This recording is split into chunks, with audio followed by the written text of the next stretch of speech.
बलरामपुर गांव के राजा देवसिंह दूसरे राज्य के प्रति काफी क्रूर और निर्दयी थे, पर वहीं अगर बात अपने राज्य पर आती तो उतनी ही प्यार और विनम्रता से पेश आते। कई वर्षों बाद महाराज की पत्नी उमावती को एक पुत्री हुई। महाराज ने अपने राज्य के विद्वान को अपनी पुत्री का नामकरण के लिए बुलाया और उनका नाम रखा रूपमणि। रूपमणि के लिए महाराज ने सारी ऐशो आराम महल में ही प्रबंध करा दिया था। एक दिन राजा देवसिंह घोड़े पर सवार होकर शिकार के लिए जंगल की ओर निकल पड़े। वहां उनकी नजर एक सुंदर हिरन पर पड़ती है। राजा तीर चलाते हुए कहते हैं, आज का शिकार इस हिरण के नाम। राजा ने तीर चलाया और तीर सीधा हिरन के पीठ पर जा लगी। हिरन दर्द से कराहने लगी और किसी तरह भागते भागते पास के मुनि की कुटिया में जाकर बेहोश हो गई।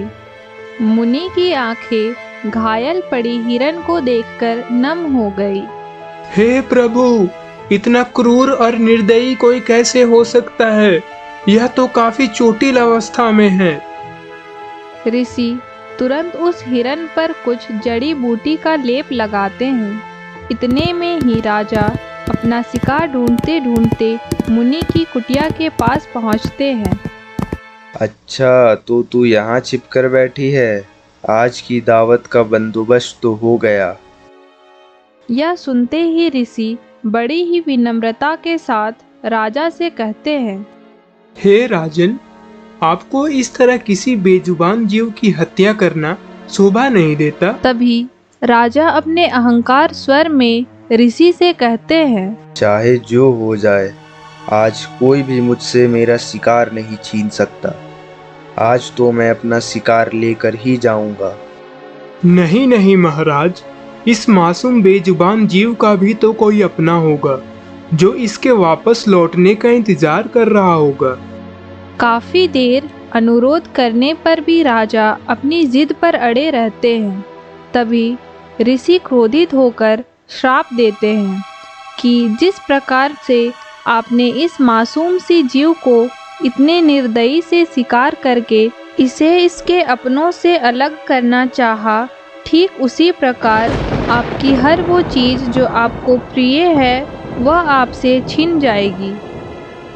राजा घबराकर वहां से चले जाते हैं और कुछ वर्षों के बाद राजा अपने सैनिक को आदेश देते हुए कहते हैं, सेनापति, जाओ, जाकर पंडित जी से कहो कि उन्हें महाराज ने शीघ्र महल बुलाया है। सैनिक वहां से गांव की ओर चला जाता है। उसे पंडित जी गांव के मंदिर में ही मिलते हैं। पंडित जी, आपको महाराज ने शीघ्र राजमहल बुलाया है। अच्छा, ऐसी क्या संकट आ पड़ी जिसे आज महाराज ने मुझे याद किया है? वो तो आपको वहां जाकर ही पता चलेगा पंडित जी। मुझे तो कुछ बताया नहीं। पंडित हंसते हुए कहता है, अरे, तुम्हें क्यों बताएंगे? तुम सैनिक हो, पंडित नहीं। अच्छा, वो तो मुझे पता है पंडित जी। अच्छा, बिना देर किए महल की ओर चलो। दोनों महल की ओर चल पड़ते हैं। कहिए महाराज, आपने मुझे कैसे याद किया? पंडित जी, मुझे लगता है राजकुमारी रूपमणि अब विवाह योग्य हो चुकी है और अब मैं चाहता हूँ कि आप उनके लिए एक योग्य राजकुमार तलाश करें। जैसी आपकी आज्ञा महाराज। तभी राजा बोलते हैं, और हाँ, राजकुमार में वो 3 उत्तम गुण होने चाहिए, जैसे कि बहादुरी, बुद्धिमानी और चतुराई। मैं आपसे वादा करता हूँ महाराज, मैं राजकुमारी के लिए बिल्कुल ऐसा ही वर ढूंढ कर लाऊंगा। आप इसकी फिक्र बिल्कुल ना करें। घर वापस आते ही पंडित सोचने लगता है, महाराज से मैंने वादा तो कर दिया, लेकिन ऐसा राजकुमार कहाँ से ढूंढ कर लाऊंगा? दूसरे दिन रूपमणि का जन्मदिन मनाया जाता है। महाराज अपने सैनिक को बुलाते हैं और पूरे गांव में ऐलान करने की आदेश देते हैं। सेनापति, जाओ, जाकर पूरे राज्य में ऐलान कर दो कि कल राजकुमारी रूपमणि का जन्मदिन बड़े ही धूमधाम से मनाया जाएगा। सारे गांव वालों को महल में दावत के लिए आमंत्रित कर दिया जाए। उसी गांव में अर्जुन नाम का एक लकड़हारा रहता था, जो काफी नेक, दयालु और ईमानदार आदमी था। महाराज सेनापति रतन को बुलाते हैं और अर्जुन लकड़हारे से भोजन बनाने के लिए लकड़ी लाने का आदेश देते हैं। पूरे गांव में यह बात फैल जाती है कि कल राजकुमारी रूपमणि का जन्मदिन मनाया जाएगा। काश कल के लिए मुझे भी कुछ काम मिल जाता। दावत की दावत भी हो जाती और पैसे भी मिल जाते। तभी वहां अर्जुन का दोस्त रतन, जो महल में एक सेनापति का काम करता है, वह आता है और अर्जुन से कहता है, अरे ओ अर्जुन, तुम्हारी तो भाग्य खुल गई भाई। अरे ऐसा क्या हो गया, जल्दी बताओ। तुम्हें महाराज ने खास याद किया है। क्यों? मुझे क्यों याद किया है? कल राजकुमारी का जन्मदिन है ना, तो तुम्हें खाना बनाने के लिए। रतन इतना कहता ही है कि तभी अर्जुन बीच में बोलता है, खाना बनाने के लिए?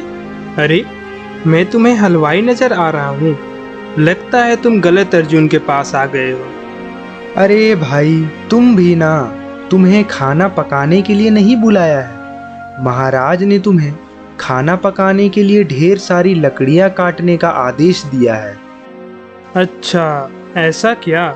पर मेरे पास तो सिर्फ आज का समय है। इतने कम वक्त पे कैसे हो पाएगा? वो सब तो मुझे नहीं पता। महाराज का आदेश है, पालन तो करना पड़ेगा। ठीक है, चलो अब मैं अपने काम में लग जाता हूँ। अर्जुन पूरे दिन मेहनत करके शाम को लकड़ियां काटकर जैसे तैसे खत्म करता है और अपने गधों की पीठ पर लादकर सारी लकड़ियां महल पहुंचाता है। चलो, काफी मेहनत के बाद लकड़ी काट पाया। बस अब इन्हें महल पहुंचा दूं। महल पहुंचते ही अर्जुन का ध्यान बगीचे में घूम रही राजकुमारी रूपमणि पर पड़ता है। तभी रतन अर्जुन से कहता है, अरे भाई अर्जुन, राजकुमारी जी की ओर इतना गौर से क्यों देख रहे हो भाई? हाँ भाई, कितनी खूबसूरत है ना राजकुमारी। खूबसूरत तो होंगी ही ना, क्योंकि राजकुमारी जो है। अर्जुन राजकुमारी रूपमणि को बड़े ही प्रेम से देखता है, पर वो करता ही क्या। वो एक राजकुमारी और यह ठहरा एक लकड़हारा। रतन अर्जुन को देखते ही समझ जाता है। अरे भाई, ऐसा कुछ सोचना भी मत, वरना महाराज हम दोनों का सर कलम करा देंगे। तभी अर्जुन हंसते हुए कहता है, नहीं नहीं भाई, मैंने ऐसा कुछ नहीं सोचा है। दूसरे दिन गांव के लोग राजकुमारी के जन्मदिन पर आते हैं। अर्जुन फिर से राजकुमारी रूपमणि को देखता है। कुछ देर बाद राजकुमारी के कमरे में आग लग जाती है और धीरे धीरे करके आग की लपटें तेज हो जाती है। महाराज घबराकर देखने लगते हैं। तभी अर्जुन, अरे ये क्या? ये आग कैसी लगी? मुझे राजकुमारी को बचाना होगा। अर्जुन अपनी जान हथेली पर रखकर राजकुमारी की जान बचाता है। राजकुमारी बड़े गौर से अर्जुन को देखती है। राजा अर्जुन की बहादुरी को देखते रह जाते हैं। यह सब होता ही है कि पंडित के मन में ख्याल आता है कि अरे वाह, महाराज ने जितना गुण एक राजकुमार में ढूंढने को कहा था, इसमें तो सारे गुण हैं। पर एक कमी है, यह राजकुमार नहीं है। अगर इसके बारे में मैंने महाराज से कहा भी तो मेरी खैर नहीं। दूसरे दिन चल भाई अर्जुन, काम पर जाने का वक्त हो गया है। तभी अर्जुन अपनी कुल्हाड़ी और अपना गधा लेकर लकड़ी काटने जंगल की ओर निकलता ही है कि उसे घर के बाहर राजकुमारी नजर आती है। तभी अर्जुन मन ही मन सोचता है, सपना ही होगा, भला राजकुमारी यहाँ क्यों ही आएगी। तभी राजकुमारी आती है और अर्जुन उनसे कहता है, अरे राजकुमारी जी, आप यहाँ कैसे? अपनी जान की परवाह किए बिना तुमने मेरी जान बचाई। तुम्हारा बहुत बहुत शुक्रिया अर्जुन। नहीं नहीं राजकुमारी जी, वो तो मेरा फर्ज था। तभी राजकुमारी अर्जुन को एक लाल रंग की पोटली देती है। यह लो तुम्हारा इनाम। काफी देर कहने पर अर्जुन वो पोटली ले लेता है। पोटली देकर राजकुमारी रूपमणि वहां से चली जाती है। अर्जुन मन ही मन काफी खुश होता है और वह वापस घर आता है। वाह, यह तो सपना नहीं था। राजकुमारी ने स्वयं आकर मुझे यह इनाम दिया। मुझे तो विश्वास नहीं होता। तभी अर्जुन को एक सफेद सा कागज नजर आता है। इतने सारे स्वर्ण मुद्राओं के बीच यह कागज कैसा? तभी वह उसे पढ़ने लगता है। पत्र पढ़ते ही अर्जुन को पता चलता है कि वह पत्र राजकुमारी ने अर्जुन को लिखा था और वह एक प्रेम पत्र था। उसे पढ़ते ही अर्जुन की खुशी का ठिकाना न होता है। यह सारी चीजें पंडित छुपकर देख रहा होता है और पंडित को सारी बातें पता चल जाती है। यह तो काफी गंभीर विषय है। अगर मैंने यह बात महाराज से नहीं बताया तो मेरे लिए काफी समस्या हो सकती है। पंडित महल की ओर जाता है और महाराज के सामने सारी बातें बताता है। यह सारी बातें पता चलते ही राजा आग बबूला हो जाता है।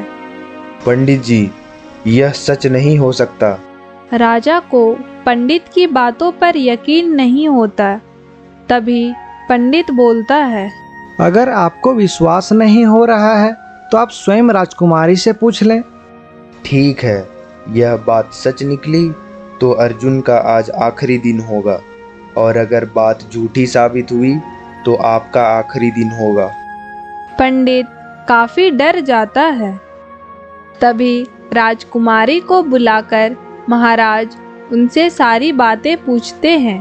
तभी राजकुमारी अपना सर हाँ में हिलाकर कहती है, हाँ पिताजी, यह बिल्कुल सच है। मैं अर्जुन से प्रेम करती हूँ। इतनी हिम्मत!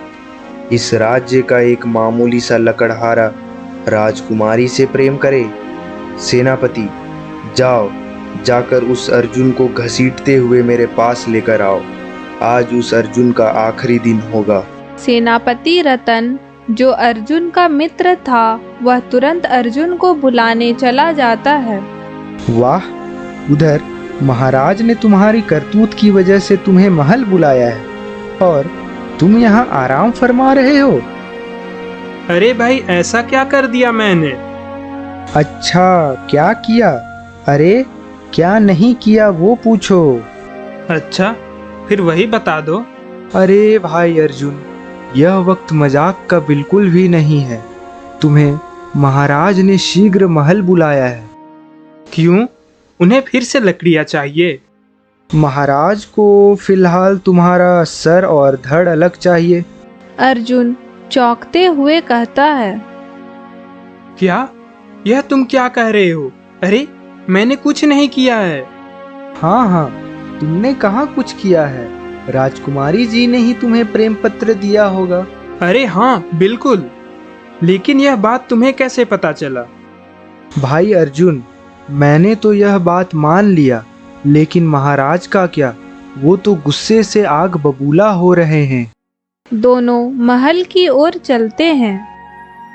महाराज देव सिंह रतन और अर्जुन का इंतजार करते ही हैं कि दूसरा सैनिक वहां आ जाता है और कहता है, महाराज महाराज गजब हो गया महाराज, सब कुछ खत्म हो गया। सब कुछ खत्म हो गया? ऐसा क्या हो गया सेनापति? पूरे राज्य का पानी एक रात में ही सूख चुका है महाराज। लोग पानी के लिए व्याकुल हो रहे हैं। किसानों के पास खेती के लिए पानी नहीं है महाराज। राजा को समझ नहीं आ रहा होता है कि वह क्या करे, क्योंकि राजा को राज्य उतनी ही प्यारी थी जितनी कि उनको राजकुमारी प्यारी है। राजा बिना कुछ सोचे अपने घोड़े पर सवार होकर ऋषि मुनि से मिलने जंगल की ओर निकल पड़ते हैं। मुझे क्षमा करें मुनिवर, मैंने आपकी बातों को नकार कर बहुत बड़ा पाप किया है और उसकी सजा मुझे आज मिल रही है। कृपा करके मेरी प्रजा को बचा लें। मैं इन आँखों से अपनी प्रजा का विनाश होता नहीं देख सकता। राजा को अपनी गलती पर पछताप करता देख ऋषि कहते हैं, हे राजन, आपको यह सब शोभा नहीं देता। इस समस्या का समाधान तो एक ही है, लेकिन वह काफी जोखिम भरा कार्य है। तभी राजा कहता है, आप मुझे बस हल बता दें, मैं अपनी प्रजा के लिए कुछ भी करने के लिए तैयार हूँ। तभी ऋषि महाराज को समस्या का हल बताते हैं। महाराज, इस जंगल के उत्तरी छोर में एक आदिमकालीन गुफा है। उस गुफा में एक नीलमणि होगी। उसे हासिल करके दक्षिणी छोर की सूखी नदी जो आपके राज्य तक जाती है उसमें स्थापित करने से आपके राज्य की जल की समस्या और आपकी समस्या दूर हो जाएगी। लेकिन ध्यान रहे। यह सुनते ही राजा हैरान पूर्वक कहते हैं, लेकिन क्या मुनिवर? लेकिन याद रहे कि यह कार्य आप नहीं कर सकते। आपके राज्य की प्रजा में से सबसे बुद्धिमान और बहादुर व्यक्ति ही इसे संपन्न कर सकता है। और याद रहे कि इस कार्य के अंतराल में किसी मनुष्य या फिर किसी जीव की हत्या नहीं होनी चाहिए। ठीक है मुनिवर, बिल्कुल ऐसा ही होगा। रतन और अर्जुन ऋषि और राजा की बात सुन लेते हैं और अर्जुन रतन की तरफ देखते हुए कहता है, चल भाई रतन, हमें उस आदिमकालीन गुफा की ओर चलना पड़ेगा। नहीं नहीं भाई, तुमने सुना नहीं ऋषि ने क्या कहा? वहाँ जाना खतरों से बिल्कुल खाली नहीं है। मैं तो नहीं जा रहा भाई। ठीक है, तू मत जा, मैं अकेला ही चला जाता हूँ। तभी अर्जुन अकेला उस आदिमकालीन गुफा की ओर चला जाता है। वहां पहुंचते ही उसे शेर की दहाड़ सुनाई देती है। अर्जुन एक पल के लिए डर जाता है। चाहे कुछ भी हो जाए, मैं नीलमणि हासिल करके ही रहूंगा। जैसे ही अर्जुन अंदर जाता है, शेर उस पर हमला कर देता है और अर्जुन शेर से युद्ध करके उसे घायल कर देता है और अंदर की ओर चला जाता है। तभी उसे अंदर से एक आदमखोर की आवाज आती है, रुको, तुम इस द्वार को लांघ नहीं सकते। अगर तुमने कोशिश की तो भस्म हो जाओगे। यह द्वार तभी खुलेगा जब तुम इन पहेलियों को सुलझाकर उनका उत्तर दे सकोगे। तभी आदमखोर अर्जुन से पहेलियां पूछने लगता है। ऐसी क्या चीज है जो दिया के नीचे है ऊपर नहीं, रात में है पर दिन में नहीं? अर्जुन सोचता है और उत्तर देता है, दिया के नीचे है ऊपर नहीं, हाँ, अंधेरा। ऐसी कौन सी जगह है जहाँ पर सड़क है पर लोग नहीं, जंगल है पर पेड़ नहीं? यह तो काफी आसान प्रश्न है, नक्शा। उत्तर देते ही वह दरवाजा अपने आप खुल जाता है और अर्जुन उस नीलमणि को लेकर पास की नदी में रख देता है। नीलमणि रखते ही नदी में पानी भर जाता है और अर्जुन वापस महल की ओर आ जाता है। महाराज के सामने आते ही अर्जुन कहता है, महाराज, मैं आपके सामने हाजिर हूँ। आप मुझे जो सजा देना चाहे मुझे मंजूर है। नहीं नहीं अर्जुन, सेनापति रतन ने मुझे सारी बातें बता दी है। तुम सजा के हकदार नहीं, प्रशंसा के हकदार हो। तुम्हारा कार्य एक वीर राजकुमार से कम नहीं। राजा अर्जुन से खुश होकर उसे क्षमा कर देते हैं और राजकुमारी की विवाह अर्जुन से करा देते हैं। चंदनपुर गांव में हरिया नाम का एक नाई रहता था, जो अब काफी बूढ़ा हो चुका था। हरिया हर रोज की तरह आज भी अपनी दुकान खोलने जा रहा होता है। हरिया के 2 बेटे थे, सागर और पंकज। अरे सुनो, मेरा खाना जल्दी से दे दो। आज खेतों में काफ़ी काम है और हो सके तो मुझे शाम भी हो सकती है लौटने में। अभी लाई, लेकिन पहले खाना तो खा लीजिए। हाँ हाँ, जल्दी से खाना परोस दो। सागर किसान था, वहीं दूसरी तरफ पंकज दिन भर अपने दोस्तों के साथ बैठकर गप्पे लड़ाता था। सागर दिन भर खेतों में काम करता था और अपना परिवार संभालता था। एक दिन की बात है,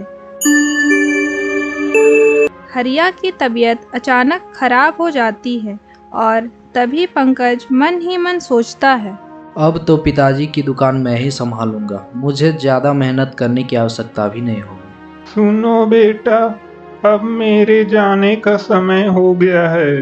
तुम दोनों के लिए मैंने थोड़े पैसे जमींदार के पास रखे हैं और उससे अपना कुछ व्यवसाय शुरू कर लेना।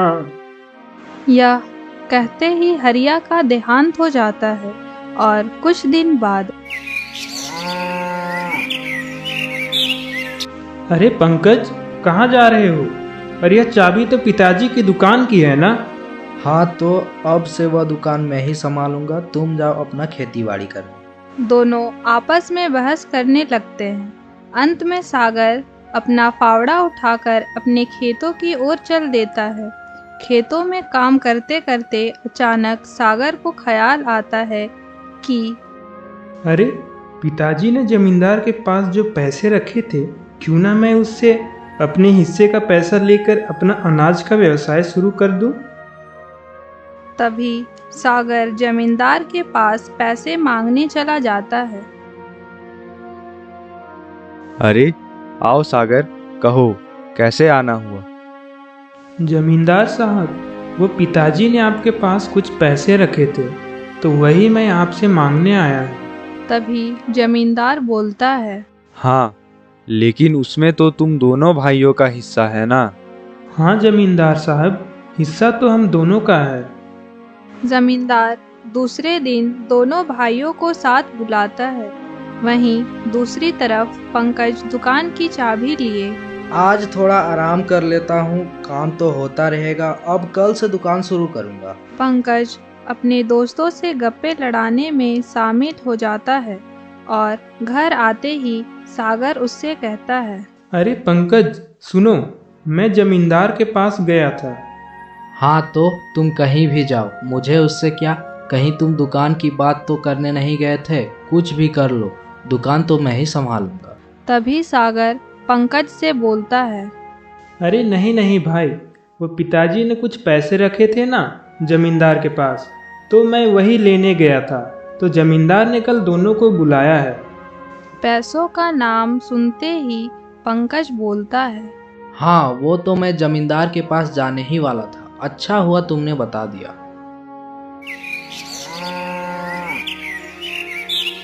दूसरे दिन दोनों जमींदार के पास चले जाते हैं और दोनों अपना बराबर बराबर हिस्सा लेकर वापस घर आते हैं। सागर अपनी पत्नी से बोलता है, देखो, पिताजी ने हमारे लिए जो पैसे रखे थे, उसमें से मैंने अपना हिस्सा तो ले आया और हमारे पास कुछ पैसे पहले से भी हैं। तो मैं सोच रहा था कि क्यों ना अपना अनाज का दुकान खोल लिया जाए। हाँ, लेकिन पंकज का क्या? उसे तो अपने दोस्तों से मिलकर गप्पे लड़ाने से फुर्सत नहीं मिलता। मैं भी वही सोच रहा था, लेकिन उसने कहा कि वह अब पिताजी की दुकान संभालेगा। ठीक है, उसे संभालने दीजिए। दूसरे दिन जब पंकज अपनी पिताजी की दुकान खोलने जा रहा होता है, तब वहाँ कोई और अपनी दुकान लगाए बैठा था। तभी पंकज उस व्यक्ति से बोलता है, अरे मेरी दुकान कहाँ गई और तुम कहाँ मेरी दुकान पर आकर अपनी दुकान लगाकर बैठ गए भाई? तभी दुकानदार बोलता है, क्यों भाई, तुम्हें पता नहीं तुम्हारे पिताजी ने यह दुकान मुझे बेच दी है? पता नहीं बिना कुछ जाने लोग कुछ भी बोल पड़ते हैं। यह देखो दुकान के कागज। तभी पंकज गुस्से में घर चला जाता है और सागर से बोलता है, अरे ओ चलो मुझे मेरे पैसे वापस करो। क्या? कौन से पैसे? और यह तुम किस तरीके से बात कर रहे हो? तभी पंकज सागर को सारी बातें बताता है। हाँ, तो जो भी पैसे पिताजी ने रखे थे उसमें से तो दोनों का बराबर हिस्सा होना चाहिए था। अच्छा, क्यों ना हम दोनों मिलकर एक नया व्यवसाय शुरू करें? अरे नहीं नहीं, तुम अपना व्यवसाय अपने पास रखो, मैं खुद ही कुछ कर लूँगा। पंकज फिर से अपनी नाई की दुकान शुरू करने के लिए जमींदार से पैसा उधार मांगने जाता है।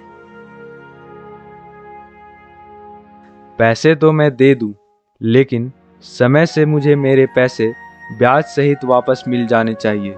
हाँ हाँ जमींदार साहब, मैं कोशिश करूँगा कि आपको आपके पैसे वापस लौटा दूँ। पंकज जमींदार से पैसा लेकर अपना दुकान शुरू करता है। उधर सागर अपनी अनाज की दुकान से अच्छी खासी कमाई कर रहा था। कुछ दिन बाद, अरे क्या करूं मैं इस दुकान का, कमाई तो हो नहीं रही, अब पैसे कहाँ से लाऊं? उस जमींदार को वापस जो करने हैं एक भी ग्राहक नहीं आ रहे। तभी जमींदार वहां आ जाता है और पंकज से बोलता है, कहिए जमींदार साहब, बाल कटवाना है क्या? मेरी बाल छोड़, मेरे पैसे कब वापस कर रहा है? जमींदार साहब मुझे और 1 महीने का समय दे दो, मैं आपके पैसे वापस कर दूंगा। चल ठीक है, दिया तुझे 1 महीने का समय, लेकिन अगर 1 महीने में मुझे मेरे पैसे वापस नहीं मिले तो अच्छा नहीं होगा। पंकज सोच में पड़ जाता है। 1 महीने का समय तो ले लिया, अब पैसे कहाँ से लाऊं? सागर से भी पैसे नहीं मांग सकता और दुकान से भी कुछ खास कमाई नहीं हो रही। पंकज अपने घर चला जाता है और कुछ दिन देखते देखते महीने निकल जाते हैं।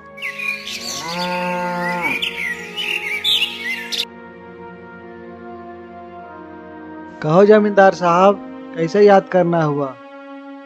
कुछ नहीं सुरेश, बस ये पंकज के बच्चे ने नाक में दम कर रखा है। अरे नाक में दम? ऐसा क्या कर दिया उसने?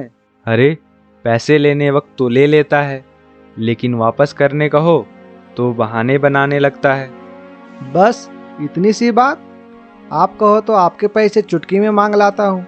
तभी जमींदार बोलता है, नहीं नहीं, तुम्हें कुछ करने की जरूरत नहीं है, बस उससे पैसे मांग कर ले आओ।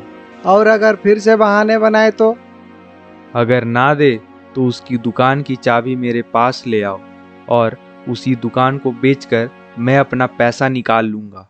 जमींदार का आदमी पंकज की दुकान की ओर चल देता है। हर रोज की तरह आज भी पंकज अपनी दुकान पर जाता है, लेकिन वहाँ जमींदार का आदमी खड़ा रहता है। अरे यह कौन है? लगता है आज ग्राहक पहले ही दुकान पर इंतजार कर रहा है। और जैसे ही पंकज दुकान खोलने जाता है, अरे भाई दुकान तो खोलने देते।